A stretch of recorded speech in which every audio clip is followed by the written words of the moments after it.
welcome to the How to Live in Denmark podcast. I'm Kay Mellish.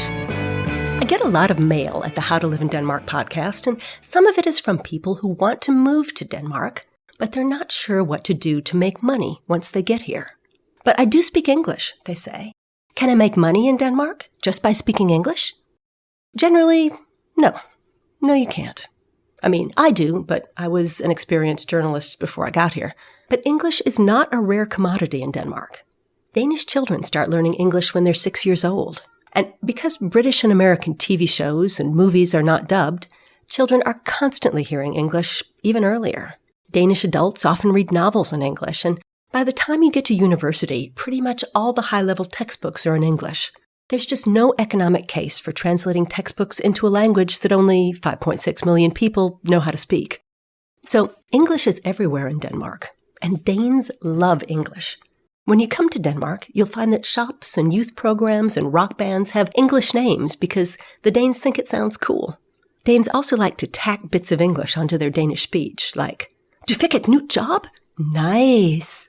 Or, "Er det her det billigste togbillet til Roskilde? I don't know."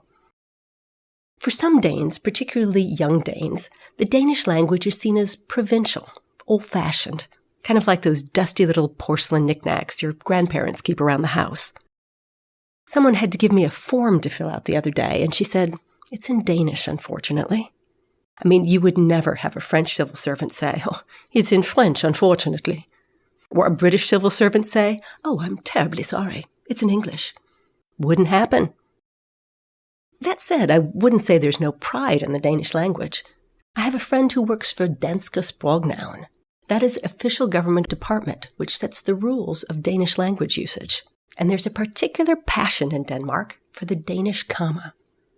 I got a recent folder for adult education classes in my mailbox, and there's not one, not two, but 3 courses for adults in how to use the Danish comma. Come in comma form, it's called, parts 1, 2, and 3. Now, here's the description for part 2, which is 3 3-hour classes all by itself. We'll go through the comma rules with follow-up exercises.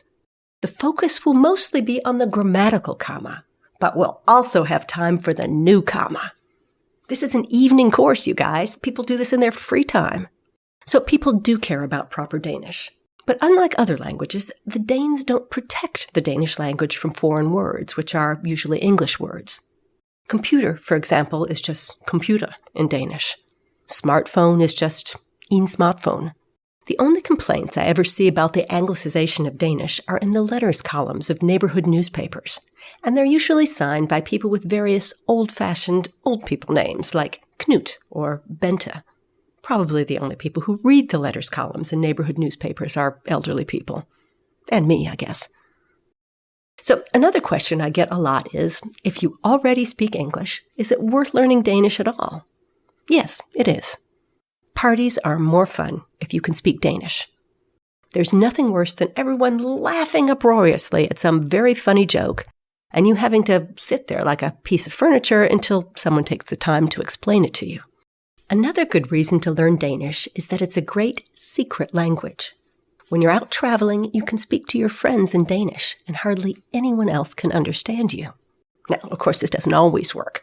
I was on a boat ride in Copenhagen a few years ago, and I was speaking American English to my daughter, and the Danish guy behind me said to his buddy in Danish, "They're Americans, but they're not fat."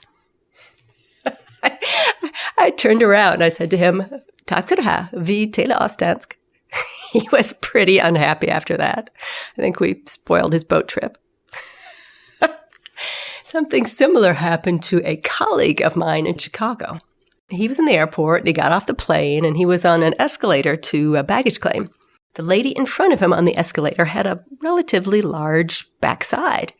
So he said in Danish to his traveling companion, "Looks like we've arrived in the U.S., the land of the big butts." And the lady turned around and said to him in Danish, "This big butt is from Denmark."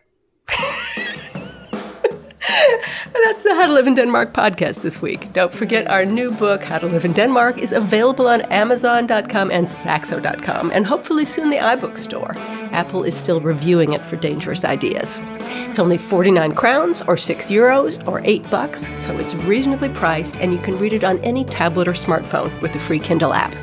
You can contact us via our Facebook page, How to Live in Denmark, on Twitter at HowToLiveInDK, and visit our website at www.howtoliveindenmark.com. See you next week.